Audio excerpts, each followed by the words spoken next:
बहुत से बच्चों के मन में डाउट होता है कि रेखाएं प्रतिच्छेद कब करती हैं, समीकरण युग्म संगत कब होता है, असंगत कब होता है, या रेखाएं संपाती कब होती हैं, आर्द्रती हल कब होता है, कोई हल कब नहीं होता। तो सारे जो जितने भी डाउट है सारे आपको एक ही वीडियो में क्लियर हो जाएंगे और आपको अलग अलग फार्मूले सूत्र याद करने की जरूरत नहीं पड़ेगी। क्योंकि वैसे क्या होता है, अलग अलग आपको पढ़ाया जाता है कि रेखाएं प्रतिच्छेद कब करती है, इसका सूत्र अलग से याद करना, जबकि होता वहीं पे आपको सारे उसी से मिल जाते हैं।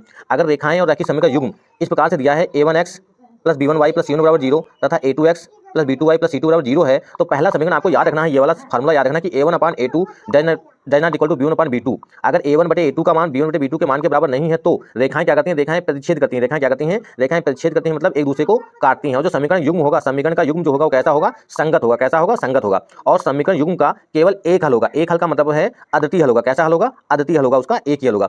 दूसरा समीकरण आपको याद रखना है, दूसरा फार्मूला याद रखना कि a1/a2 बराबर b1/b2 बराबर c1/c2, तीनों इक्वल दे रखे हैं, मतलब a1/a2 equal to b1/b2 equal to c1/c2 है। तो रेखाएं क्या करती हैं, रेखाएं संपाती होती हैं। क्या होती हैं, रेखाएं संपाती होती हैं। और समीकरण का युग्म जो होता है वो असंगत होता है। कैसा होता है, असंगत होता है, निराश्रित होता है। संगत होता है तो आश्रित होता है। पहला जो है वो संगत होता है, दूसरा असंगत होता है। और इसके जो समीकरण के युग्म है वो अपरिमित रूप से अनेक हल होते हैं। कैसे होते हैं, अपरिमित रूप से अनेक हल होते हैं। और तीसरा जो है वो क्या है, a1/a2 बराबर b1/b2 does not equal to c1/c2 है, मतलब पहले के दोनों मान बराबर आ रहे हैं समीकरण से हमने मान रखे, और तीसरा बराबर नहीं आ रहा है। तो क्या होता है, रेखाएं क्या होती हैं, समांतर होती हैं। रेखाएं कैसी होती हैं, समांतर। और समीकरण का जो युग्म है वो संगत होगा, ये भी आश्रित होगा। और इस समीकरण का कोई भी हल नहीं होगा, इसका कोई हल नहीं निकलेगा।